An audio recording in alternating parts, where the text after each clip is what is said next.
tal? ¿Cómo están? Un agrado saludarles. Bienvenido a una nueva edición de Las Cartas sobre la Mesa, a un programa de Infogate, infogate.cl. Somos un medio de comunicación digital, un medio independiente que busca entregarle análisis, perspectiva, y en ese análisis y perspectivas también entregarles elementos para que usted tenga un mejor juicio, un mejor argumento, para que pueda, no sé, o sea, fortalecer su opinión o fortalecer su visión crítica de lo que es la realidad. Lo relevante es que la democracia se construye en el diálogo, se construye en lo que es el respeto, y eso es lo que tenemos, entre muchas otras cosas, acá en infogate.cl.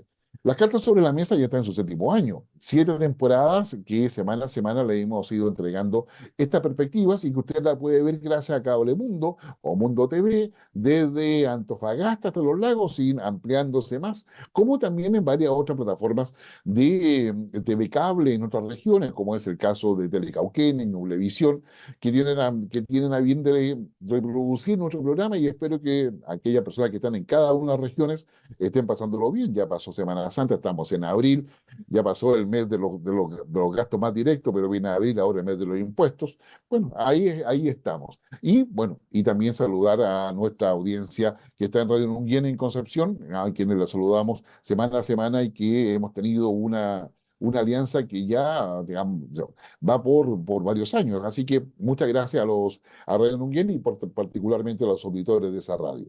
Pero a su vez también, como siempre, le pedimos que usted nos apoye en X, ex Twitter, en Facebook, en Threads, que son las nuevas redes sociales, y YouTube, y por supuesto en Instagram. Denos un like, el like siempre es importante.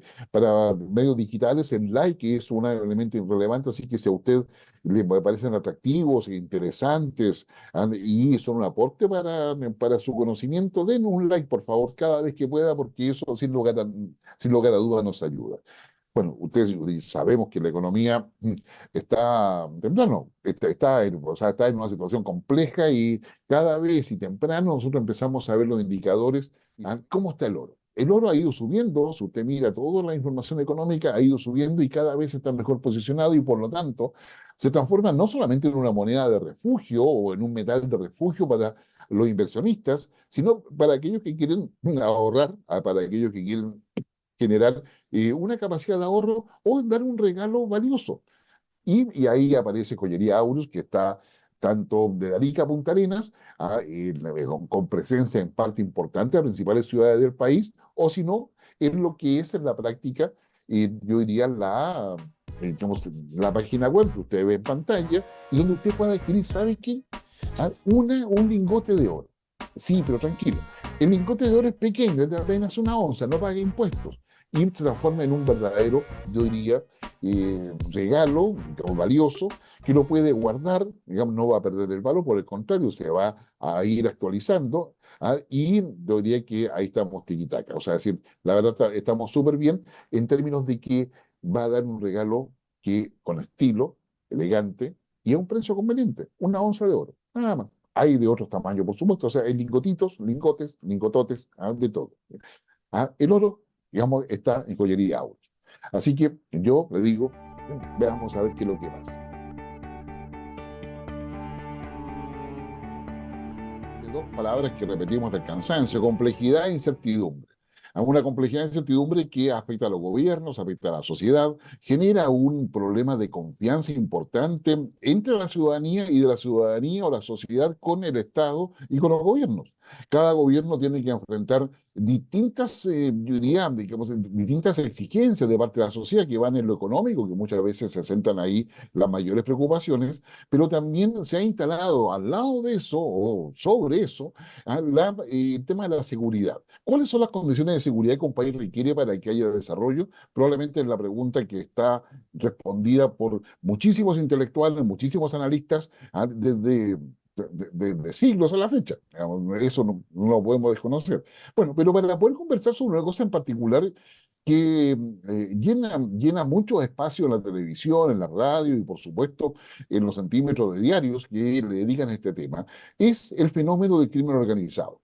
Es obvio que el crimen organizado es un tema que aparece como policial, que aparece asociado a la justicia, Pero tiene un sentido estratégico porque no nos debe pasar desapercibido el hecho de que los últimos meses, y en los últimos años, tal vez si consideramos lo que pasa con el Tren del Agua y su surgimiento en una cárcel en Venezuela, el tema está en que lo que ha pasado en Rosario, donde gente vinculada al crimen organizado finalmente, digamos, hace acciones desde la cárcel, las organiza desde la cárcel y las ejecuta gente que está afuera, pero por órdenes que provienen de la cárcel. Lo propio ha sucedido en Ecuador, donde el presidente Noboa hasta el día de hoy vive en un estado de excepción. Lo propio ha sucedido en Haití, que es quizás el caso más radical, donde efectivamente las condiciones políticas están totalmente debilitadas, si es que no en un grado de desintegración importante. Lo propio también ha pasado en Colombia, lo propio ha pasado en Bolivia, y para qué hablar de Brasil, Sao Paulo, etcétera, Río de Janeiro, son cuestiones. Y acá en Chile también ya va.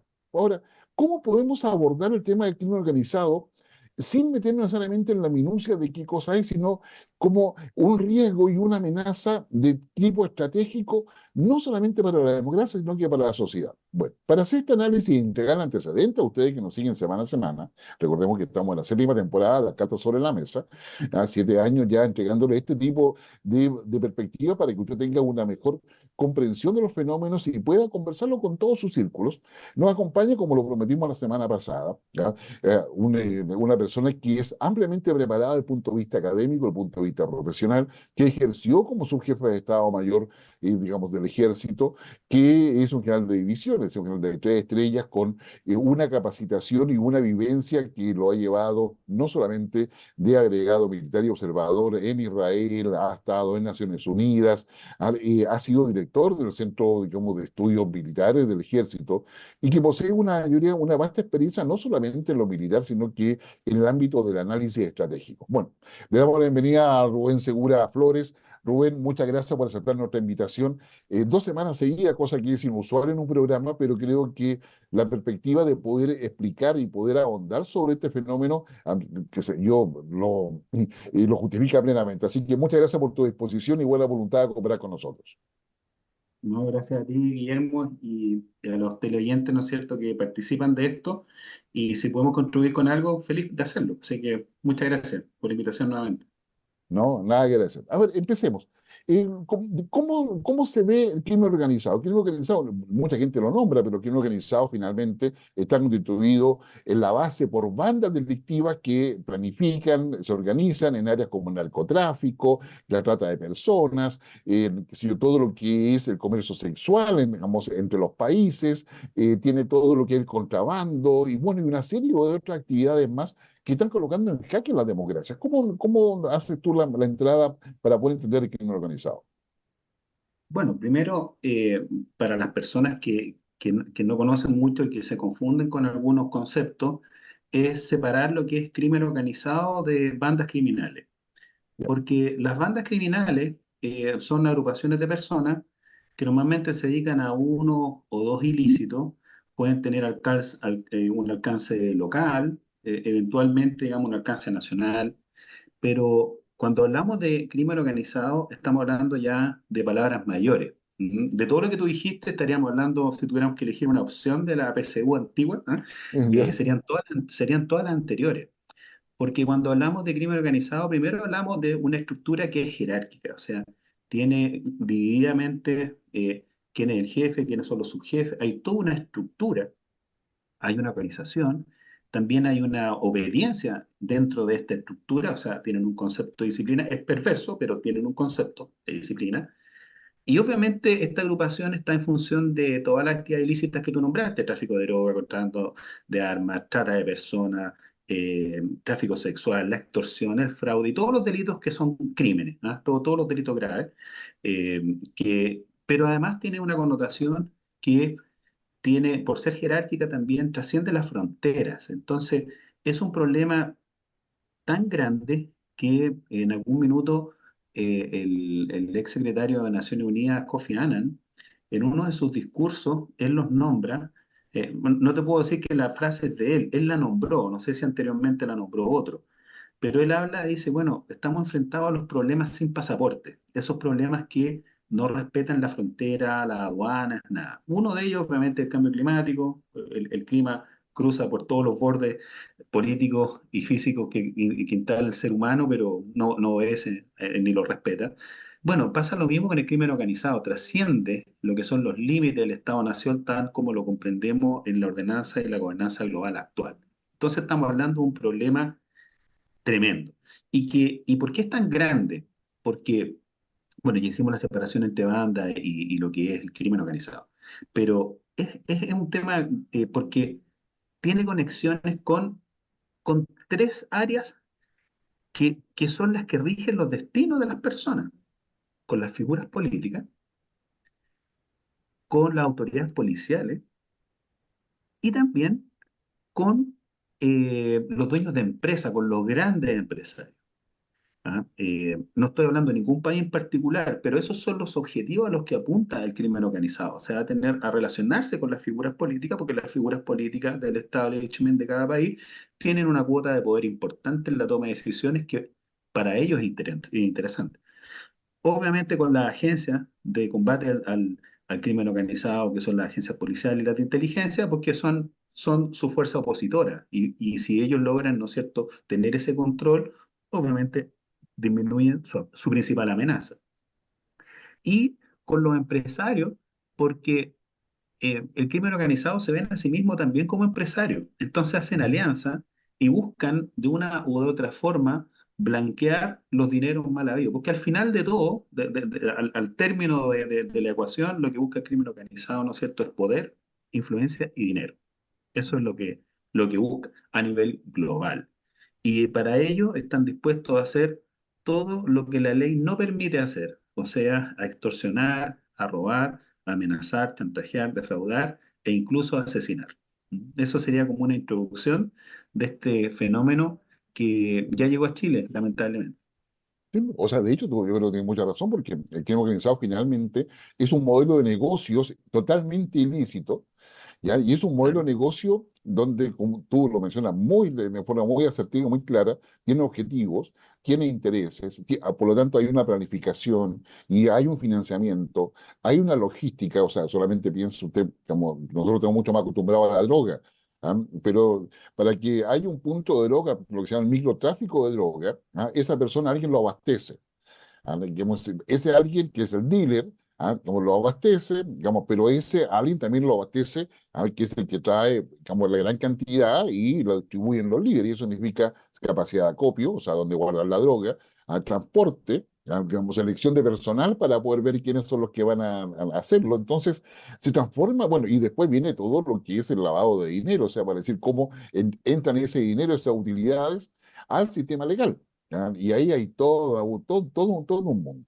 Ahora, digamos, el tema de la violencia, porque una de las cosas que destaca, es que estas organizaciones, cuando ya hacen las alianzas internacionales, acá se habla del Tren de Aragua, del Sinaloa, qué sé yo, del PCC brasileño, finalmente van haciendo una cantidad de alianzas e incluso me ha tocado ver que la marca las prestan o las arriendan como una suerte de decir, ok, yo quiero representar al Tren del Agua. Ya, ok, digamos, entonces también se produce eso. ¿Cuál es el efecto político que tiene eso? Porque al final del día eso huele a corrupción por una parte, huele a una debilidad, porque a una debilidad institucional, ¿no?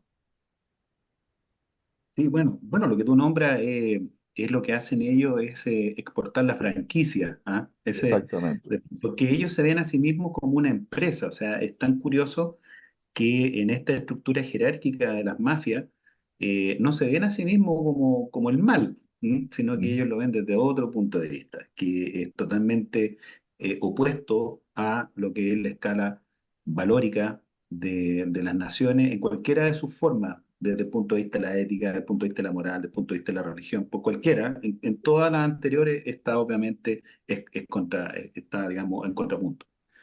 Pero lo que tú nombras, claro, primero para hablar para diferenciar lo que es riesgo y amenaza, en este caso, hablamos de riesgo cuando nos enfrentamos a una incertidumbre que afecta el cumplimiento de nuestros objetivos como sociedad. Y la sociedad, ¿no es cierto?, lo que busca es el bien común, la sociedad lo que busca es mantenerse en el tiempo, la sociedad lo que busca es desarrollar bienes y servicios en las cuales las personas crezcan en un ambiente de libertad, en un ambiente, ¿no es cierto?, en que puedan desarrollar sus aspiraciones personales, principalmente la libertad, y en función de ello vivir en un ambiente de normalidad. Curiosamente, la definición de seguridad es el estado de normalidad. Entonces, es un primer como concepto, un constructo teórico. Segundo, si hablamos de riesgo, es que tenemos incertidumbre respecto de ese estado de normalidad. Ahí aparece la palabra riesgo.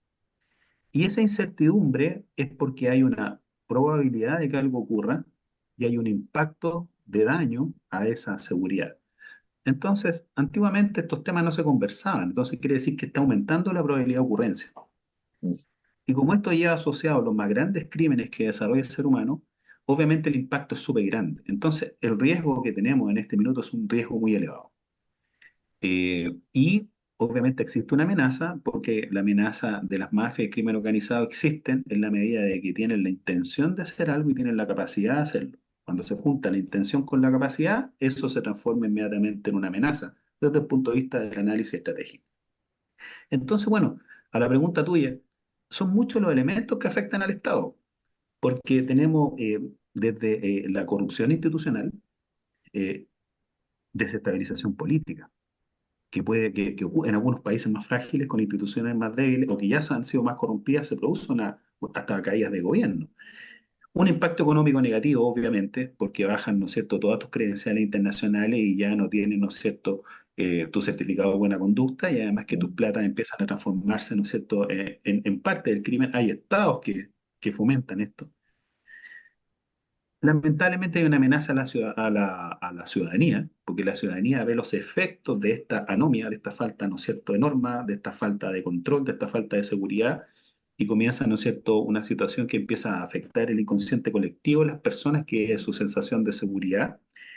Y bueno, y todo esto redunda desde el punto de vista del estudio estratégico y geopolítico, que es el área donde yo trabajo, que es en la reputación internacional, que la reputación internacional es parte de la ecuación que forma lo que se llama la estatura político-estratégica de un país.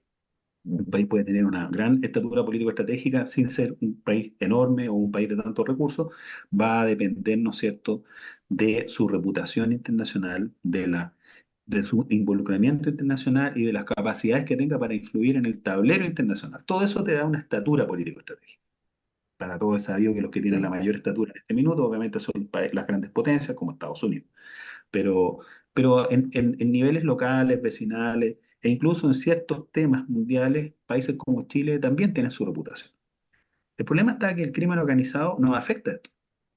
Y como nos afecta, nos está atacando en la parte más grave de la estructura del Estado-Nación y de su sociedad, y es la corrupción de todas sus instituciones. El crimen organizado va a buscar ingresar a la clase política, va a tratar de ingresar a el Ministerio Público, a los tribunales de justicia, va a tratar de ingresar a las grandes empresas, al Servicio de Impuesto Interno, al SAC, a aduanas o su equivalente en otros países, va a tratar de ingresar a las Fuerzas Armadas, va a tratar de ingresar a las policías, a gendarmería, etcétera. O sea, su objetivo es infiltrar todo esto, y esto es a través de la corrupción. Y la corrupción no es otra cosa que la moneda de cambio donde yo compro información eh, de los servicios de un agente del Estado en cualquiera de estas áreas. Obtengo información privilegiada que me protege y por lo tanto empiezo a generar una red de protección global, multiárea, y después, ¿no es cierto?, extiendo mis redes hacia la política y extiendo mis redes hacia el empresariado. Por lo tanto, en palabras simples, si pudiéramos decir, esto es un cáncer para la sociedad moderna.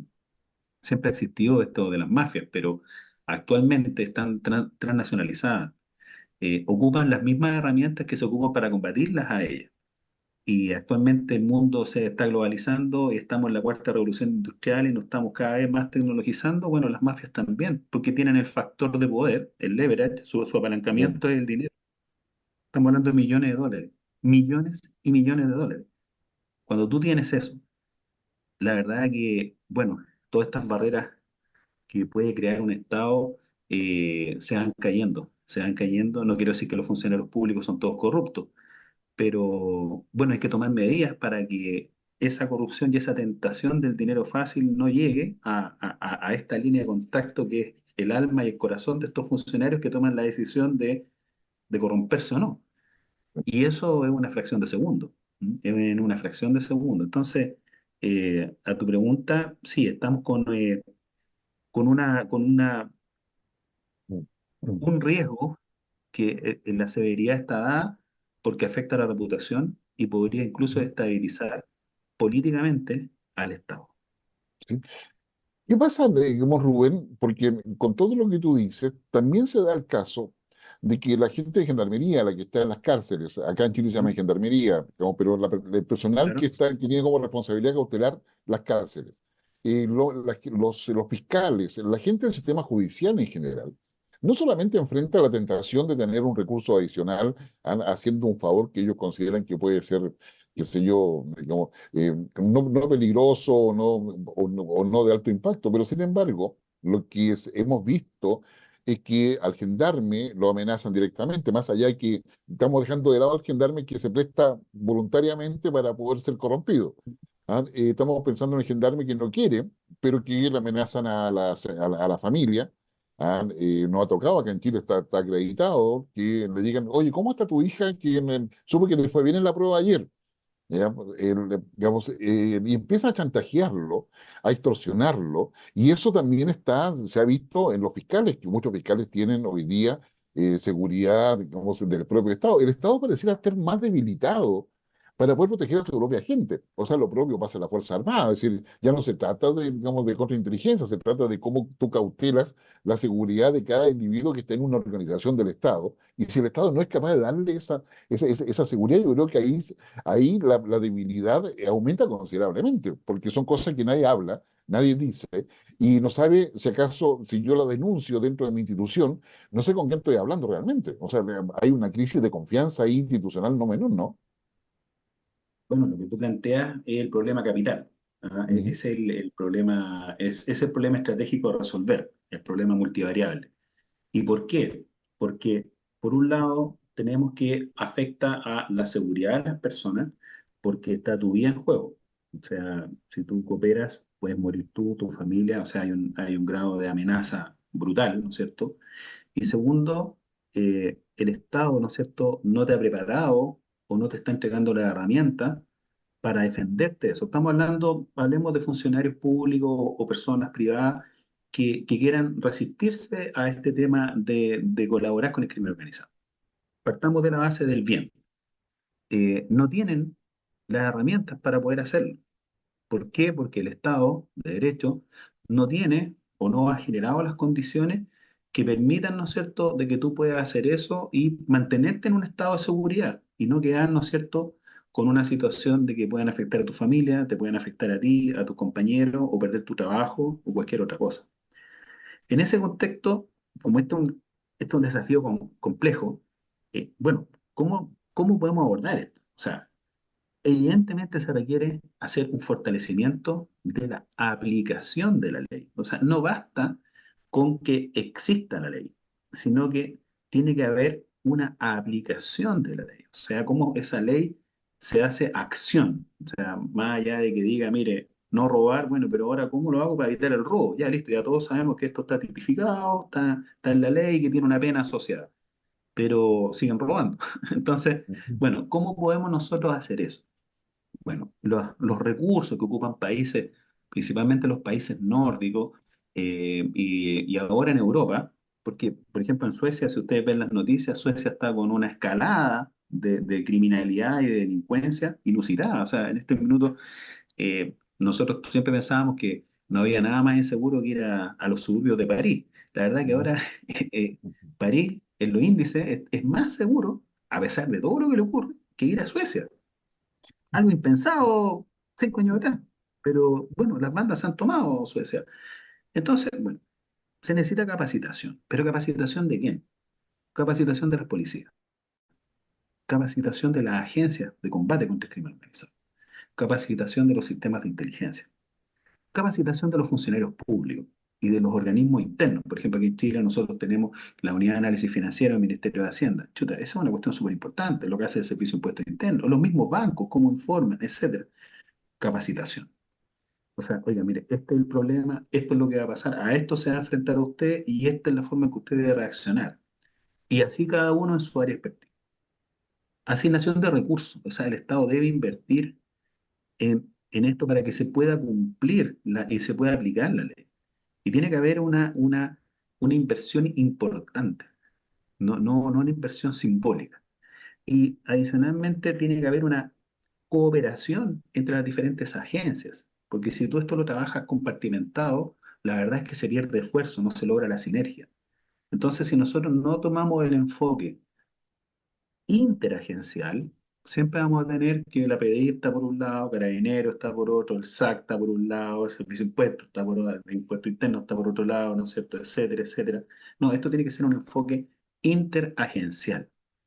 El problema es que no tenemos una agencia que lidere este tema, parece que está en discusión todavía por ahí algunas cosas. Pero mientras no tengamos un enfoque interagencial, la verdad que estamos perdiendo agua, como se dice en el lenguaje chileno, por todos lados. Eh, bueno, si queremos aplicar y queremos tener cómo aplicar, bueno, quiere decir que tenemos que tener anteriormente a ello, bueno, leyes y políticas públicas, ¿no es cierto?, adecuadas, que nos permitan a nosotros, por ejemplo, atacar lo más, el punto débil de toda organización criminal, la ruta del dinero. La ruta del dinero, porque todo esto es para generar dinero, más allá de Sí, placer, más allá de ego y más allá de otras cosas que siempre están alrededor de estos grupos mafiosos, pero obviamente está el enriquecimiento y, digamos, y la ostentación. Entonces, ¿cómo atacamos la ruta del dinero para que todo ese trabajo delictual, criminal que se hace para obtener dinero fácil o obtener dinero de mala forma, poder lograr eso? Bueno, necesitamos políticas públicas y leyes que apunten a eso, a la ruta del dinero, que es el talón de Aquiles de todo este sistema y toda esta estructura. El resto es música, ¿ah? El resto es... Como estos son problemas sin pasaporte, son problemas que trascienden las fronteras, si no hay cooperación internacional, la verdad que es como, yo siempre pongo el mismo ejemplo, ¿ah? Es como cuando tú en tu casa, tu familia tiene una conciencia ambiental tan grande que tú separas, ¿no es cierto?, la basura. Entonces, ¿cuál es la basura orgánica? ¿Cuál es la basura inorgánica? ¿Cuáles son las pilas que son? Y tú vas y las tienes en todos los tachos, el verde, el amarillo, el rojo, mm, y después pasa el camión de la basura y pesca los tres tachos y los echa en el mismo camión, ¿ah? Y los meten en el mismo relleno sanitario. Entonces, no te sirvió de nada, ¿me entiendes? Entonces, aquí con esto, si Chile hace una cosa muy bien y Argentina hace una cosa muy mal, pierde Chile igual. Si Argentina hace una cosa muy bien y Chile hace una cosa muy mal, pierde Argentina igual. Estoy poniendo estos dos ejemplos porque son sí, países sí. vecinos, pero esto se multiplica por el mundo. Si no hay cooperación internacional, no podemos parar este flagelo porque este es un flagelo sin pasaporte. Entonces necesitamos, esto tiene que tener un enfoque global. Entonces, y uno dice, bueno, ¿y por qué tiene que tener un enfoque global? Porque desde el punto de vista de inteligencia hay que intercambiar información. Hay que hacer coordinación, hay que hacer trabajo conjunto. Y una cosa que le tienen terror los mafiosos, extraditar. Mm, Entonces, cuando tú tienes buenos convenios y buenas policías, no hay ningún problema, pues. Los extraditamos a Estados Unidos, ahí están las mejores cárceles. claro. Porque ningún criminal va a querer estar en una cárcel americana, él va a preferir estar en una cárcel mexicana, chilena, Mm, argentina, donde podrá tener algunas garantías, algunos vicios, podrá corromper fácilmente. Pero en las cárceles americanas se va a ir a un cuarto dos por dos, subterráneo, y va a pasar 20 años de su vida, o quizás toda. eh, entonces, cuando tenemos buenos convenios de extradición, eso también es una gran disuasión con estas bandas. O por lo menos dicen, "Oye, en este país es más complicado que en este otro". Eh, Como dije yo, atacar las finanzas criminales. Pero ¿cómo se atacan las finanzas criminales? Nosotros ya tenemos una unidad de análisis financiero que es bastante capaz, la del Ministerio de Hacienda. Tenemos trabajos que hacen los bancos y que hacen el impuesto interno. eh, pero nosotros tenemos que llegar a identificar, congelar y confiscar los fondos, la ruta del dinero. Ahí, ahí sí que te duele. Porque todo lo que hiciste no te sirvió de nada. Porque yo te quité el objetivo de lo que tú hiciste, el dinero. Entonces, ese enfoque también es un enfoque que pareciera como obvio, pero que cuando tú lo ves en las políticas públicas no lo encuentras. No, ¿no? no, no, no está ahí. la protección de los agentes y de los colaboradores. Nosotros tenemos que llegar a un nivel, a lo mejor me estoy extendiendo, tú me No, paras y no, todo, no, por favor, sí. pero nosotros tenemos que llegar a un nivel, quizás, digamos, lo estoy mirando mucho desde la óptica de inteligencia y de espionaje, pero nosotros tenemos que llegar a un nivel de protección del informante tal que el primero que informe debe quedar prácticamente blindado, así sea el tipo más malo del mundo. Pero si nos dio información clave para desbaratar una red de crimen organizado, tenemos que asegurarle que le vamos a cambiar el nombre, que lo vamos a proteger, que lo vamos a proteger a él y a su familia. El problema es que nosotros podemos aplicar las mismas leyes que se aplican en Estados Unidos, pero Chile es un país de este porte. Chile es un país enanísimo. Entonces tú en Estados Unidos lo puedes cambiar de estado, lo pasas de una costa a la otra costa, lo puedes reinventar, etcétera. Acá en Chile, ¿qué? ¿Te lo vas a sacar a Santiago para meterlo a dónde? ¿En La Unión? ¿En Claro, Temuco? ¿En que lo Punta es. Arenas?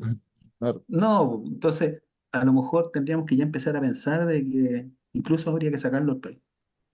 O sea, a lo mejor nosotros tendríamos que dar una protección tal a esos informantes y a esa gente que nos colabore en la lucha contra el crimen organizado, de poder asegurarle, mire, ¿sabe qué? Ok, tú colaboraste tanto que nosotros estamos a proteger. Cuéntanos toda tu historia. Y si tu historia es cierta y nos lleva a lo que queremos, te vamos a dar toda la protección posible. Y además te vamos a sacar del país. Pero para eso se necesita lo que dije anteriormente, cooperación internacional. Y poder tomar una persona acá y ponerla en Suiza, ponerla en Uruguay, ponerla y protegerla. Y proteger y hacernos cargo con los gastos que involucre, cambio de identidad, protección de él y su familia. Ahí recién nosotros vamos a poder tener realmente, digamos, colaboradores eficaces y gente que nos apoye. Eh, es un tema que en la discusión yo lo veo poco, que es la protección de los testigos, porque los testigos son los primeros objetivos de la mafia. Sí, Y obvio. hay hasta películas de Hollywood que se encargan de eso, ¿no es cierto? Exacto. Entonces, si no miramos, yo siempre hablo del botón stop. El botón stop es una muletilla que yo tengo que digo, bueno, ya, ¿cómo paramos el crimen organizado en Chile? Apretemos el botón stop. ¿Qué vamos a hacer? Bueno, tenemos que proteger a los... Sí, pero ¿cómo los protegemos? O sea, de verdad, para que no los maten, para que de verdad, digamos, ya, bueno, hagamos algo. Hay que sacarlos de Chile, definitivamente. Hay que sacarlos de Chile. O sea, aquí en Chile una persona no tiene ningún grado de privacidad en ninguna parte. Ninguna parte. Tú dices, no, lo voy a esconder en el Gran Santiago. Y el Gran Santiago digamos, es una ciudad grande para nosotros, ¿me entiendes, no? Pero es una ciudad, ¿no? No, Bueno, también tenemos que luchar contra la corrupción, porque la corrupción eh, es por donde se infiltra hacia el sector público, por donde se infiltra a los funcionarios públicos, a las policías, a las agencias de combate.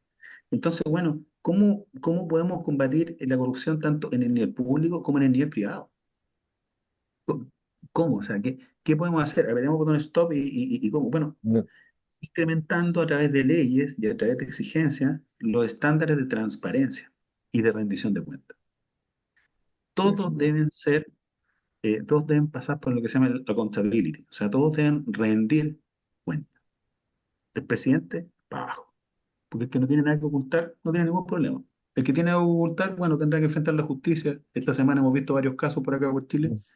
Bueno, accountability, rendición de cuentas, lo más abierta y transparente posible buscando funcionarios íntegros. Y esos funcionarios íntegros, bueno, tendrán que tener un mejor sueldo, tendrán que tener rotación, porque si no, al estar en contacto permanente, se vulneran sus familias, y todos tienen necesidades, aquí no hay nadie que no tenga necesidades. mm, Entonces, bueno, con esto abordo un poco lo que conversamos sí, sí. recién. Sí. Oye, Rubén, no puedo dejar de preguntarte porque, bueno, a ver, primero, una afirmación, es decir, es evidente de que los cabecillas de las bandas asociadas al crimen organizado prefieren actuar desde la cárcel porque el Estado los subsidia, le da alimentación, comida, seguridad, o sea, si un cabecilla de una banda de crimen organizado está en la cárcel, el Estado se asegura que no lo ataque su banda rival. Entonces, pero de la cárcel mueve toda su red alrededor. Y eso se ha ido, digamos, dejando cada vez más en evidencia. Bueno, y ahí faltan muchas cosas que tú estás diciendo. Pero frente a todo eso y el impacto que tiene, o sea, en el caso de Ecuador, estado de excepción constitucional, acá en Chile, por el tema migratorio, una serie de otras cosas donde se suma y se quiere sumar crimen organizado, estado de excepción en el norte y en el sur, para que hablar de Haití, y México, que enfrentado al crimen organizado, finalmente decide sacar las Fuerzas Armadas a la calle. Y finalmente, desde hace varios años, y hay mucha experiencia acumulada, ¿ya? Las Fuerzas Armadas están en la lucha contra el crimen organizado. Y ese debate se ha llegado a Chile. ¿Ya? Yo en lo personal, yo te anticipo, o sea, yo no estoy de acuerdo que la Fuerza Armada combate el crimen organizado. Me parece que eso es un desvío, digamos, importante, digamos, de su función, que además nos genera vulnerabilidad y nos debilita. O sea, porque estamos hablando de la fortaleza institucional del Estado. O sea, tú lo decías al inicio, es decir, tiene que haber capacidades en la persecución, en la aplicación de la ley, y eso implica varias instituciones.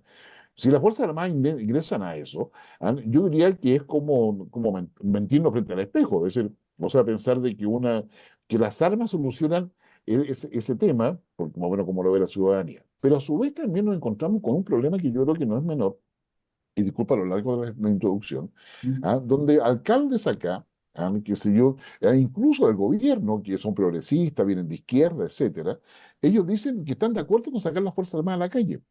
Y en una declaración de varios de ellos, digamos, la verdad que no sé, todos han hecho pública, la conozco privadamente, pero ellos dicen, pero obvio, si la gente lo pide, así que nosotros hacemos lo que pide la gente, pero lo hacen de un punto de vista electoral porque si ellos piensan que hacen lo que pide la gente, eso le va a redituar electoralmente a favor.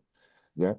Ah, pero claramente una cosa, una cosa de esta magnitud, como tú lo has explicado, no se puede manejar porque a la gente le gusta o no le gusta. O sea, es decir, acá se requiere, la Fuerza Armada no puede reemplazar al Estado, mi modo de ver de partida. O sea, yo creo que sacar la Fuerza Armada es la renuncia completa del Estado respecto a su propia obligación y deberes con la ciudadanía. ¿Cómo ves tú el tema? Digamos, tú has sido militar, te has tenido que enfrentar muchas veces a este debate internamente. ¿Cómo ves tú esta discusión respecto al rol de las Fuerzas Armadas contra el crimen organizado? Oye, tremenda pregunta. Sí, yo sé. Bueno, primero, bueno, es una opinión personal. ¿Ah? Yo puedo dar mi opinión de mi experiencia Sí, sí. sin abogarme que una representación, ¿ya? Primero tocar un tema muy brevemente que tú hablaste de las cárceles, solamente decir dos cosas respecto a las cárceles. Las cárceles, cuando son malas, como las que tenemos, Mm, permiten dos cosas: reclutar más gente y segundo, dar protección y sistema de control para seguir delinquiendo para todo este grupo de crimen organizado. Entonces, si tú en las cárceles no tienes segregación y los presos de alta connotación realmente no están incomunicados, es como no tener los presos. ¿Ah? mm. Entonces, es simplemente que el Estado sabe dónde están, pero no tiene control de lo que hacen. Punto. Quería dar esa Ya, opinión. ok, perfecto. Respecto ahora a lo que tú me preguntas, yo te puedo dar mi opinión personal. ¿M? Sí, Y mi no, eso, y opinión, como analista, y mi por favor. opinión, y mi opinión va apuntado a lo siguiente. Te lo voy a poner. Yo siempre ataco los temas desde el punto de vista teórico y académico, porque cuando uno cae en la coyuntura se pierde un poco. Así es. Entonces, analicemos esto desde el punto de vista de la teoría. Si yo tomo una policía y esta policía la empiezo a fortalecer, capacitar, militarizar, asignar recursos, etcétera, estoy militarizando mi policía. Podríamos decir, esa es una curva. Ujú. Vamos a hacer como la curva de la oferta y la demanda, ¿cierto? Sí, Por otro lado, yo podría tener una fuerza armada que tiene ciertas capacidades, pero que yo la quiero colocar en función policial, que es seguridad interior. Entonces, empiezo yo, por otro lado, a tomar una fuerza armada y la empiezo a policiar, ¿ah? La empiezo a convertir de fuerza armada en policía. Entonces, bueno, ¿hasta dónde yo quiero que las Fuerzas Armadas cumplan funciones de seguridad interior? Y hasta dónde yo quiero que las policías tengan ese rol. Entonces, cuando yo no tengo claro ese debate, la verdad es que estoy despilfarrando los recursos del Estado, estoy además afectando la seguridad del Estado y estoy afectando a las instituciones. Porque tú mientras más policíes a las Fuerzas Armadas, menos valor tiene la fuerza policial. ¿Qué significa esto? Que si yo coloco para enfrentar un determinado delito militares, bueno, ya la amenaza que vendría a ser este crimen organizado y todo su grupo, no le va a temer a los policías, porque su mayor amenaza, uno siempre se prepara para el peor escenario, la mayor amenaza es la fuerza militar. Entonces se van a concentrar en la fuerza militar, lo que va a significar que lo que pasa en algunos países, que no me interesa nombrarlo, pero que tú cuando los visitas, tú te das cuenta que sus policías valen nada. Sus policías valen nada, no tienen ningún valor. No lo respeta nadie. Hasta que no aparece un jeep militar y ahí los gallos se arrancan, se esconden, se mueven, pero no por el policía, es por el militar. Entonces, uno puede decir, bueno, las Fuerzas Armadas no tienen que hacer las tareas del Estado. Es que el problema es que las Fuerzas Armadas son parte del Estado. ¿Mm? Las Fuerzas Armadas no pertenecen a ningún sector político, son una institución permanente de la República que están orientadas, en el caso de Chile, a la seguridad exterior, para amenazas exteriores, y en estados de excepción constitucional cortos, acotados, puntuales, para amenazas internas. Entonces, a tu tremenda pregunta, mi primera aproximación de respuesta es que el crimen organizado lo tiene que combatir el Estado a través de sus agencias policiales, a través de su sistema de inteligencia y a través de toda la cooperación de todas las agencias del Estado. Pero en la acción, digamos, en terreno, en el contacto con esta amenaza, que es armada, deben estar las policías. Si las policías en este minuto no están aptas para eso, estamos mal. Entonces lo que tenemos que hacer es suplir las brechas que tienen para que ellos puedan asumir el rol que les corresponde. Pero no suplir esas brechas con las Fuerzas Armadas, porque cuando tú haces eso, las degradas a las policías y ya eso no lo vas a recuperar más. No lo vas a recuperar más. Nosotros partimos con estado de excepción en la macrozona sur. Ahí está. Partimos con estados de excepción en la macrozona norte. Ahora, la solución fue que no sean cada 15 días, ahora se extendió la duración de los estados de excepción. ¿Ah? Son estados de excepción. Ajá. Efectivamente. Entonces, bueno, la verdad es que, sea dicha, nunca ha sido bueno colocar a las Fuerzas Armadas en funciones para las cuales no están diseñadas, no están organizadas, preparadas, entrenadas, sobre todo Fuerzas Armadas profesionales como las que tiene Chile. Chile tiene Fuerzas Armadas profesionales de alto nivel de reconocimiento internacional, pero hay cosas que se le olvida a la ciudadanía. Por ejemplo, mucho se habla del uso de la fuerza y todas estas cosas. Sí, Cuando las policías parten, porque el policía tiene otra formación, entonces el policía está acostumbrado a relacionarse con la población.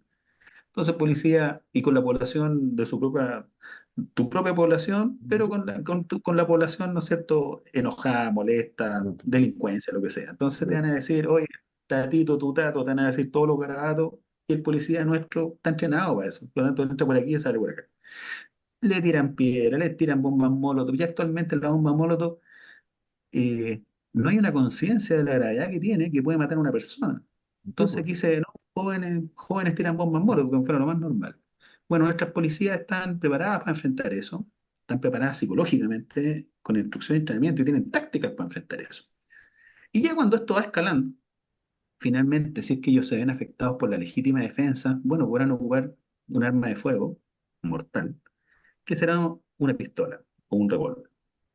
El problema está que la fuerza militar, cuando sale a la calle, parte del fusil. Así es. Nosotros partimos del fusil y viene el fusil, la ametralladora, o empiezan las armas colectivas, ametralladora, mortero, empiezan, ¿no es cierto?, lanzacohetes, lanzagranadas, tanques, aviones, submarinos, porque nosotros tenemos otras funciones. Entonces, No, cuando tú tomas una fuerza militar y quieres que haga una tarea policial, ¿ah? Y le quieres poner un guante blanco y un pito a un militar, no funciona, no funciona. no, Y no, o tú sea, haces dos cosas mal, degradas a la policía, porque la dejas al lado, queda como incapaz, y degradas al militar, porque lo hace hacer otra cosa. Y lo que es más grave, y no me quiero extender, para dejarte el espacio de conversación, pero lo que es más grave es que no está el marco legal para que ello ocurra. Entonces, mientras no esté el marco legal, y cuando hablo marco legal me refiero a reglas de uso de la fuerza con nivel legal. Segundo, que estén claramente autorizadas para cumplir la misión. Tercero, Obviamente tienen que cumplir la legítima defensa porque es un derecho inalienable, nadie te puede quitar la legítima defensa. Entonces, cuando dicen que incluye la legítima defensa, a mí me da risa porque es evidente, no podrían no incluirla. Pero lo que interesa es que incluya el cumplimiento de la misión. Y que tenga rango legal, ¿ah? Eso, cuando eso ocurra, podríamos decir, alguien parece que entendió de qué se trata esto. Por el momento, las Fuerzas Armadas deben seguir cumpliendo sus funciones de prepararse y entrenarse para la seguridad exterior del país. ¿Estamos de acuerdo? Y Rubén, y como se dan, nos queda, como se nos pasa el tiempo con, no conversar contigo, digamos, se nos pasa el tiempo muy rápido, digo.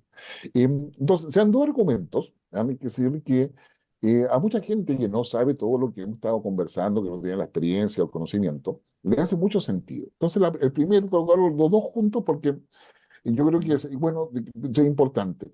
¿Y cómo en Francia los militares, cómo están con la ametralladora, cuidando el metro, los sacan a la calle cuando quieren para cuidar las ciudades y evitar que hayan, digamos, expresiones de violencia? Ese es el primero. Yo sé que tú conoces bastante mejor que yo. Y el segundo, pero ¿de qué hablan las Fuerzas Armadas? Pues, si Chile, ¿qué estuvo haciendo en Haití?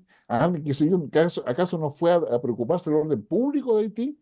Que son un poco los mitos que están ahí. Digamos, ¿es tan así eso o no? O sea, es decir, Bueno, ambos son como un juego de cartas que jugaban mis hijos cuando eran chicos. Son mitos y leyendas. Ajá. así ¿Por es. qué? ¿Y por qué? Porque sí, efectivamente nosotros hemos estado en Haití y nosotros hemos estado empleando, pero ahí no estábamos ocupando reglas de uso de la fuerza, que son las RUF. Porque RUF coincide la traducción al inglés, pero es Rules of Use of Force, que claro, es regla de uso de la fuerza, que son para fuerzas policiales. Pero nosotros cuando estábamos en Haití como fuerza militar, se ocupaba la ROE, Rules of Engagement, que significa reglas de enfrentamiento. Entonces las fuerzas que estaban chilenas que estaban en Haití no estaban ocupando RUF, estaban ocupando ROE. Y en función de esas ROE, Naciones Unidas es súper clara. Mire, usted tiene ROE para cumplir la misión, y la misión es mantener una seguridad estable en Haití, proteger a la población, proteger a los civiles, a las mujeres, a los niños y asegurar el abastecimiento de comida. Cualquier cosa que se interponga en eso, usted tiene un error y puede hacer uso de la fuerza. O sea, si una banda criminal en Haití quería envenenar el agua de un lugar, tú podías dispararle a esa persona, porque iba a generar un daño y que iba a afectar a la población. Si un grupo quería adueñarse de los acopios de comida que tenían que llegar a Cité Soleil o a otro, Puerto Príncipe, bueno, de Puerto Príncipe se distribuían, eh, tú podías usar el arma porque estabas en cumplimiento de la misión. Si alguien ponía en riesgo la seguridad de la población, además, podía hacerlo por razones obvias. Y por otro lado, Naciones Unidas te asegura, ¿no es cierto?, la autodefensa, que es la legítima defensa, en que tú también la puedes hacer para protegerte a ti, a tu unidad o a tus colegas, y si te disparan, tú puedes ocuparla. Entonces nosotros cuando estábamos en Haití, nosotros estábamos bajo un mandato de Naciones Unidas que es vinculante, o sea, había una ley, por decirlo. ¿Por qué? Porque sale un mandato del Consejo de Seguridad de Naciones Unidas, firmado por los 5 países permanentes más los 10 temporales, y eso es un mandato vinculante. Y de ahí se hacen las reglas de enfrentamiento que son analizadas en Nueva York, en el DPKO, en el Departamento de Operaciones de Paz, por todos los países que aportan tropas a esa misión en particular, y si todos los países están de acuerdo, se aprueban esas reglas de enfrentamiento que emplea el Force Commander, que es el comandante de la fuerza que va a estar en Haití, con todas las fuerzas chilenas, argentinas, brasileñas, todas las que estuvieron. Y si algún país tiene alguna objeción, levanta un caveat y dice, mire, ¿sabe qué? Yo la regla 3.4, que está numerada, ¿Ya? Chile no la considera. Entonces también nosotros hacemos objeciones a ella. Eso que hacíamos en Haití no tiene nada que ver, pero nada que ver con querer emplear fuerzas militares dentro del territorio nacional sin una ley clara, porque allá estábamos bajo mandato de Naciones Unidas. No, acá con el mandato de nadie, con un decreto, ¿no? Sin una ley clara, sin una protección, sin un concepto de los tribunales de justicia de cómo van a administrar, ¿no es cierto?, cuando ocurran hechos de sangre. Sin reglas de enfrentamiento, porque no hay enemigos, son reglas de uso de la fuerza, que son distintas. Ya dijimos la diferencia entre robo y robo. Entonces, no tiene absoluta nada que ver. Y si alguien quiere comparar eso, la verdad, aunque haya estado en Haití, quiere decir que nunca entendió a lo que fue. Y la otra que tú me comentas de lo que pasa, claro, después de los atentados, ¿no es cierto?, de Jesus Charles, ¿no es cierto?, ¿te acuerdas? Ah, Sí, todos somos claros, cuando vino esta acción terrorista en París y otras cosas más que París tiene temas mucho, muy pendientes, ellos tienen una amenaza terrorista real. Y cada vez que suben los niveles de amenaza terrorista, la gendarmería de ellos tienen un nivel, digamos, de fuerzas especiales y además las tropas protegen la infraestructura crítica y los símbolos de la República, como son, por ejemplo, la Torre Eiffel, que es muy común ver ahí una pareja, ¿no es cierto?, de fuerzas especiales que andan armados.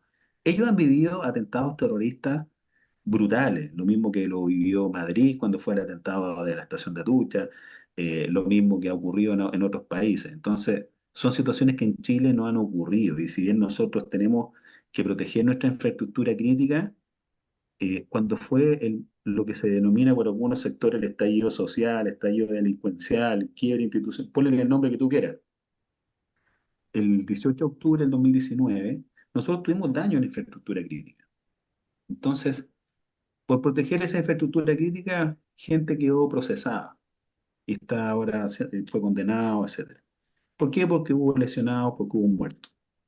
Entonces, eh, estamos a muchos años de poder comprender estos fenómenos maduramente y poder tener una conversación seria para entregar las políticas públicas que nuestro país necesita en función de nuestras amenazas, de nuestra realidad y con los recursos que tenemos. Nosotros tenemos una policía militarizada, Carabineros de así es. Chile, militarizada.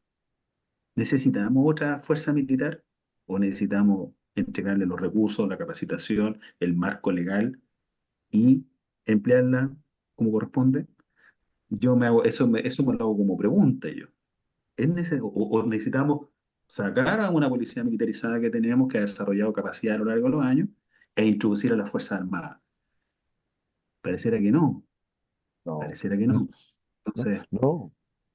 ¿mm? No, yo definitivamente digo que no, o sea, es decir, no, yo tengo conociendo los temas, no, o sea, yo veo muy complejo las Fuerzas Armadas en tema de orden público. Además, digamos, y para complementarlo, o reforzar lo que tú dices, me llamó mucho la atención que a raíz del asesinato del exteniente venezolano, Ojeda, ¿ya? Que no sé yo, finalmente cuando lo encuentran, ya no vamos a pasar por alto cómo llegaron a la información, pero estaba en un campamento que estaba en toma.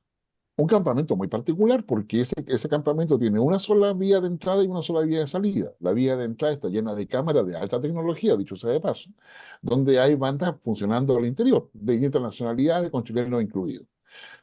Y sin embargo, digamos, fue impresionante ver cómo entraron los vehículos que se dio de fuerzas especiales de investigaciones, digamos, cautelando el perímetro, digamos, abriendo la ruta, y en la ruta al interior de eso iban los funcionarios, en fin, digamos, parapetados con su chaleco, con todo lo que son con todas las capacidades de la fuerza policial, y al centro iba el fiscal, o los fiscales, iban la unidad investigadora de crímenes, de homicidios, o sea, lo cual me demuestra a mí que si la policía se aplica con los recursos que tiene, pueden ingresar en los sectores donde se dice que normalmente no pueden ingresar, pero tienen que ingresar con el apoyo, como tú bien decías inicialmente, de la Fiscalía para aplicar la ley, de la Fiscalía y toda la institución que corresponda para hacer la aplicación de la ley.